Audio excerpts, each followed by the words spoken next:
Nigga come up to me asking me the other day to myself, nigga, what you think you made it or something, nigga? I'm like, nigga, hell yeah, I think I made it, nigga.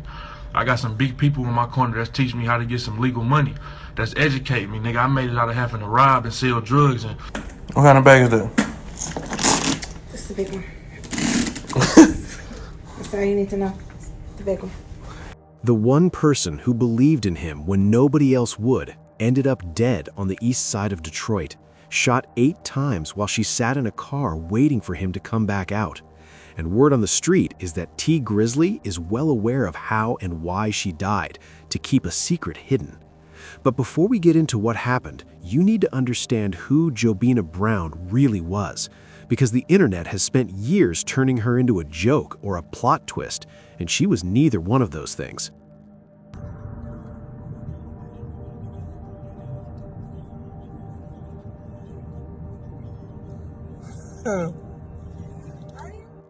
Jobina J.B. Satish Brown was 41 years old, T. Grizzly's aunt by marriage, and the person who paid for the beginning of his whole career before he even had one song recorded.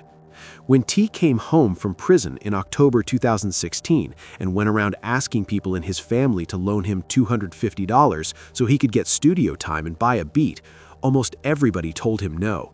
He could not even get a few $100s out of the people closest to him, and then he went to his auntie. Listen to how he tells it. I had asked a lot of people in my family for a chance, because this is what I was really trying to do. You know what I'm saying? Like, can y'all help buy me a beat? I really want to rap, you know what I'm saying? A lot of them just wasn't taking me serious. Like, you better go get a job, what you trying to rap for, and all this other stuff. Right. And she believed in you. She believed in me. She was the only one. That first day out video, she paid for the video, bought the outfit I had on in the video, everything. You know what I'm saying? So, what we playing right we've been here? rocking ever since. She quit her job to start managing me. JB did not just give him some money and send him on his way. She left her job to become his full-time manager in 2017, paid for the video for first day out, and bought the outfit he wore in it. From that point on, she gave her whole professional life to making sure he made it. On top of that, she was also managing other Detroit artists at the time, including Sada Baby, so she was not just hanging around because of T. She was a real name in the Detroit music world, somebody people trusted and looked up to. Sada Baby used to call her My Baby, and when she died, he was so broken up about it that he got her name tattooed on his face within a month of losing her. He was also the one who had to walk into that hospital and identify her body. That's my baby. How did you feel when she got killed? Same way I feel now. It's fucked up. That was sad, man. It's past sad. Yeah. I had to identify a body. Really? Yeah, man, because, yeah, I had to. Because you were just the first person they called at the time, or? I was the closest to kin that was at the hospital. Oh, because you're related to her? No? No, I just was the closest to kin at the hospital. Closest to kin, okay. What was that like to have to look and identify the body of someone that you seem like to have a lot of love for? Like a movie. It's just like it is in a movie. They sit you down, give you the talk, and you just hoping they beating around the bush to tell you that, well, she gonna have to be in a wheelchair for the rest of her life, or she gonna, you feel me, something like that. But it don't ever get to that point. It just get to the, all right, she ain't make it, so we gonna take you back here to see her. Like, it was fucked up because she looked like her face and that shit wasn't fucked up, so. She looked like my auntie. She looked like how I always seemed to look when she was sleeping or something. It just fucked me up. It fucked me up bad. I just asked her what she did. I asked her what she did twice. We gave her a kiss and left. Now you know what was lost that night. Keep all of that in your head as we go through what actually happened. It was August 20th, 2019, a Tuesday evening on the east side of Detroit. T had just finished a studio session with Guapo and J Swan, and after that, he wanted to go check on his older cousin, a man who had been real close with his late father. The whole group was riding in a black Chrysler 300 through the 3600 block of 3 Mile Drive, with T in the front seat, JB in the back, and their driver behind the wheel. When they pulled up to the house, T got out and tried to get JB to come inside with him, but she had a thing about going into other people's houses. So T goes inside the house, the driver steps out of the car, and JB is sitting alone in the back seat when the shots start ringing out. T comes running outside, looks out into the street, sees no broken glass anywhere on the ground, and for a second he actually thought everybody had just pulled off when the shooting started. But then his driver called him and told him the truth about what went down. The shooter had walked up to the car and opened the door on T's side, trying to get to him, and JB caught 8 bullets on her left side, including near her heart and in her arm. She did not die right there at the scene. She was still alive when she called T from inside the ambulance, but she couldn't get any real words out for him to understand. JB passed away at the hospital that same night, and the Wayne County medical examiner confirmed she died from multiple gunshot wounds. Police said from the beginning that nothing about this attack looked random. Nothing was taken, there was no robbery, and the way the shooter moved suggested he came to that specific block looking for a specific person. Somebody planned this out ahead of time. The only question was who and why, and for more than 2 years, nobody had a real answer to give. Detroit Police Homicide Unit got on the case right away, but the leads ran dry almost immediately. A $2,500 reward was put up through Crime Stoppers of Michigan for anyone who brought in information that led to an arrest, and that reward sat there for years without producing anything solid. Also fired into an SUV. The manager and family member of a popular Detroit rapper. Off the top tonight at 11, investigators trying to determine if rapper T Grizzly was actually the intended target. He was with his aunt when those shots were fired on Detroit's east side. Jermont Terry is live tonight. Jermont, was the rapper hurt at all? Kimberly, tonight we know the Detroit rapper was one of 3 people inside that car when the shots went off. Now, when they're in that, the rapper's aunt, but he was not injured. Detroit police responded to the area of 3 Mile Drive just off Mack Tuesday night on the city's east side. They were out to collect evidence of multiple bullet casings regarding the deadly shooting here. It turns out someone opened fire on a black Chrysler with 3 people inside. Among those inside the vehicle, Detroit rapper T Grizzly. We made it out of Lansing after all that happened. After Michigan State, after Hubbard, when our mans told him. T Grizzly rose to fame when he released his first single, First Day Out. He was nominated for an MTV and BET Awards for the single. The bands they took from us, Joy Road. Police don't know if the rapper was the intended target or not, but what's clear, his aunt, who worked as his manager, along with another young man, were all in the vehicle Tuesday night. That's when someone intentionally shot the vehicle, the 41-year-old manager. We don't know if anything was stolen or if this was an attempted robbery, but police say the rapper and friends were in the area to visit someone. The investigation shows when the man stepped out of their vehicle, the first of several shots filled the air. We don't know if the rapper was still inside the car when the shots went off or not. Now, T Grizzly's music video has more than 130 million views. Again, the rapper was not injured, but unfortunately, his aunt passed away. Over the phone, T Grizzly's family members tell us that the aunt leaves behind some children. They did not want to comment further. This is an open investigation tonight. Reporting live outside DPD headquarters, Jermont Terry, Local 4. Yeah, sounds like a lot of questions still need to remain for what happened here. All right, thanks, Jermont. In the meantime, T broke his silence on social media and dropped a song called Satish, which was JB's middle name. And in the lyrics, he was talking about revenge before his family pulled him back and told him to let the police deal with it. But regardless of what he said publicly, T was very clear about what he believed, that the shooting was meant for him, not for her. That last part is important. Well, a new music video by Detroit rapper T Grizzly reveals he fears for his own life after the murder of his aunt last month. But there's talk of a bounty on the head of her killer, and it seems to promote a vicious cycle. 7 Action News reporter Rudy Harper is live tonight with the call of an activist to end the violence. Rudy, explain. And Carolyn, there are strong emotions in this song by the Billboard artist. For the first time, he's expressing his feelings, even rapping he fears for his own life.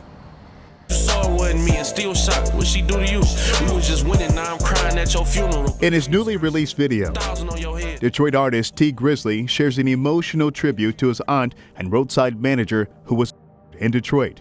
Action News at the scene near 3 Mile and Mack Avenue a month ago where shots rang out. You lost your aunt. Let's not lose another family member. Let's not lose you. Dr. Kim Logan Nolan, a family counselor, reacting tonight to the rapper's lyrics, which seemingly encourages violence, including a bounty on the head of his aunt's.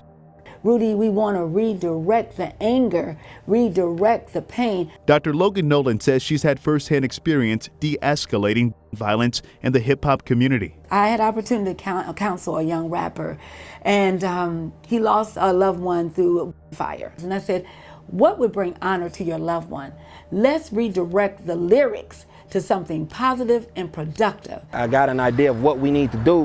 While declining to speak specifically about the artist, Zeet, a local activist with New Era Detroit, says they are pushing forward to end the cycle of violence, starting with children. The kids is the future. Everything that we do has to be directed towards the youth. He says it starts with education, providing resources and preventative interventions. What are things that we can do to prevent these things and get in the minds of these people earlier on? And that's really where our attention and energy needs to be.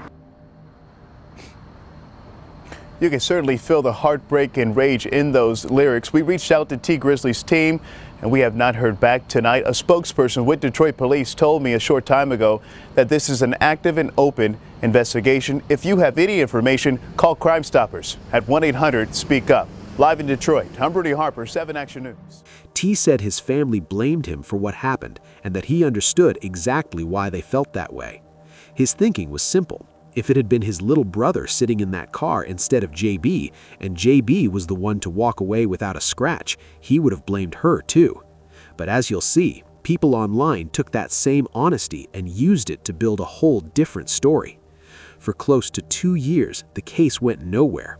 Then, in 2021, detectives zeroed in on a suspect named Jermaine Whedon, a Chicago man in his mid-20s who went by Wu Thang and Wu 600 on the streets.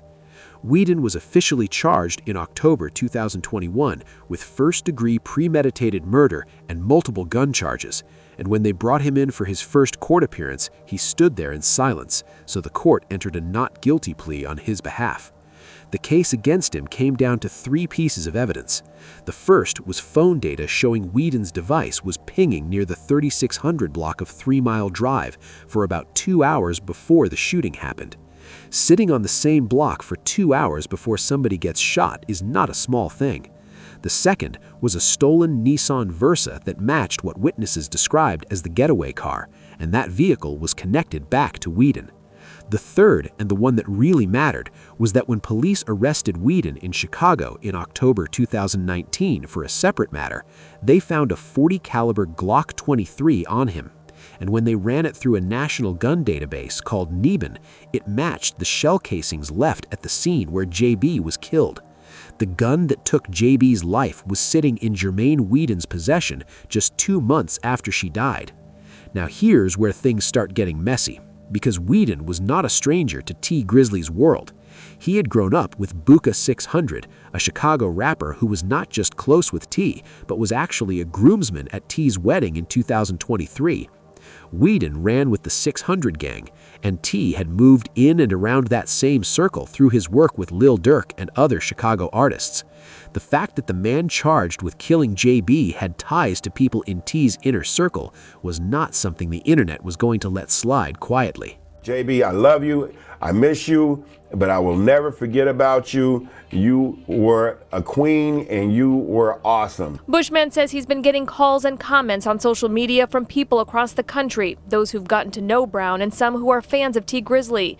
Bushman says Brown was a young woman who was committed and kind. It was like her first time managing, but she grasped the knowledge of how to manage an artist and was running with it, and he's been very successful. After hearing about her, he shared this video of Brown in the studio with T Grizzly in May of 2018. She was fixing his hair, taking care of him like Bushman says she always would. I wanted to share something for people to remember her by. When you're behind the scenes, you don't always get the credit for the things that you do, and I want people to understand who she was and what she meant to T Grizzly, Sada. And as he continues to pay tribute to her, he just hopes the questions surrounding who took her life won't remain unanswered much longer. just want to know why. What made you do that?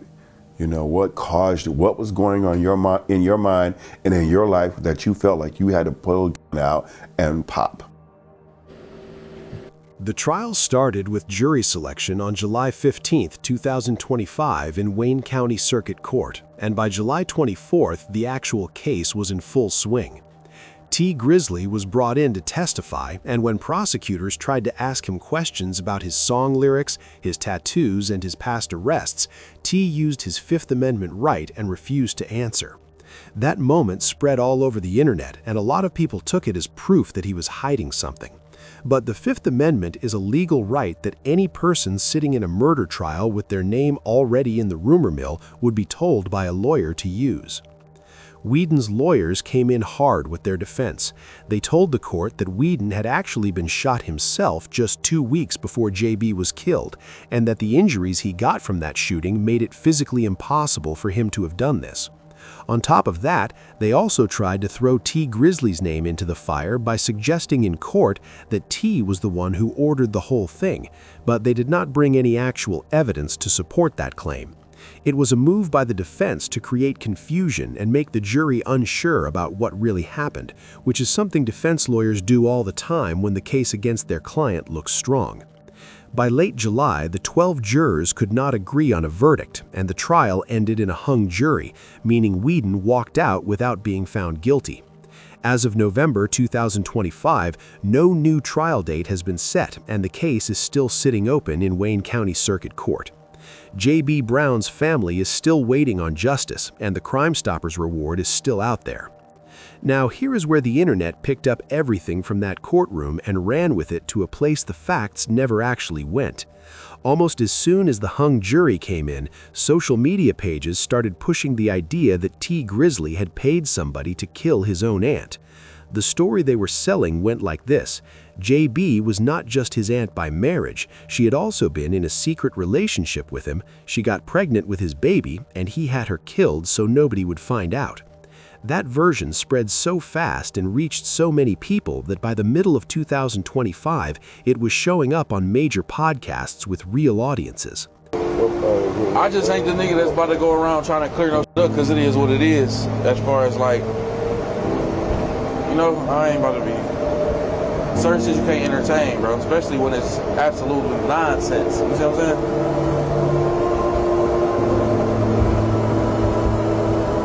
But you do got a lot of motherfuckers though that go to the internet and think that everything they see on that is facts. It's not a place for facts.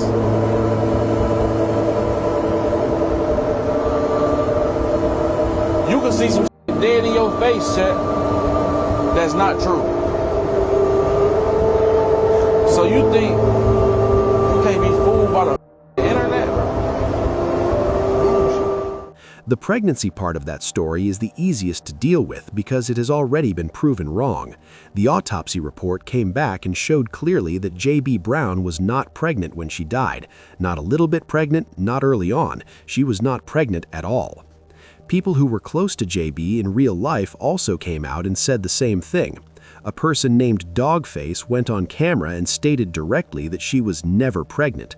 The only place that pregnancy claim ever came from was Whedon's own defense lawyer, who brought it up in court to try to give the jury a reason to doubt his client's guilt. The part about a romantic relationship between T and JB is harder to say yes or no to, because outside of the people involved, nobody really knows what was going on privately.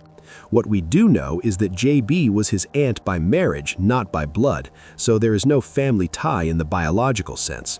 T has publicly denied the romantic rumors and called all of it pure nonsense. What is also true is that the two of them were genuinely very close, in a way that went well beyond just work. As a teenager, he used to spend time at her house, staying over on weekends, and over time, he practically ended up living there. That closeness gave people something to talk about, but being close to someone is not the same as having a secret relationship with them. The police have not charged T. Grizzly with anything related to JB's death, and Detroit detectives have never named him as a suspect. There is also something worth knowing here because this is not the first time something like this has happened in the music industry. Back in 1977, a woman named Tasmaya, or Taz Lang, was shot and killed outside her home in Philadelphia. Lang was the manager and former girlfriend of R&B singer Teddy Pendergrass, and she was the one who had given him the money and the push to start his solo career, the same way JB did for T.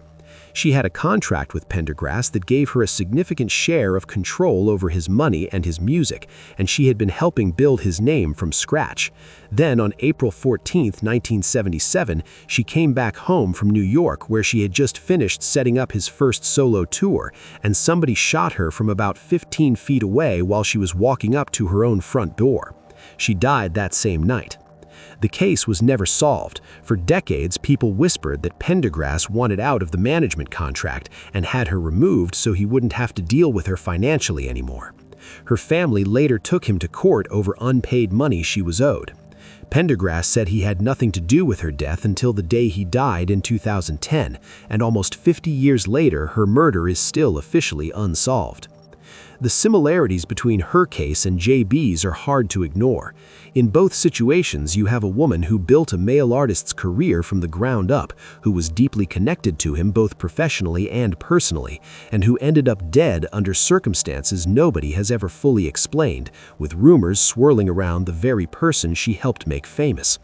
The difference is that in Teddy Pendergrass's case, nobody was ever charged. In T. Grizzly's case, there was a man charged and put on trial, and the evidence against him was real and specific enough to go all the way to a jury. The jury just couldn't all agree. Whether T. Grizzly had anything to do with that night or not, he's the one living with the fact that she stayed in that car because she didn't want to go sit on somebody else's furniture. Do you think T. Grizzly knows more than he's letting on? Let me know what you think in the comments section. Also, click on one of the cards on your screen to see more videos like this. See you in the next one.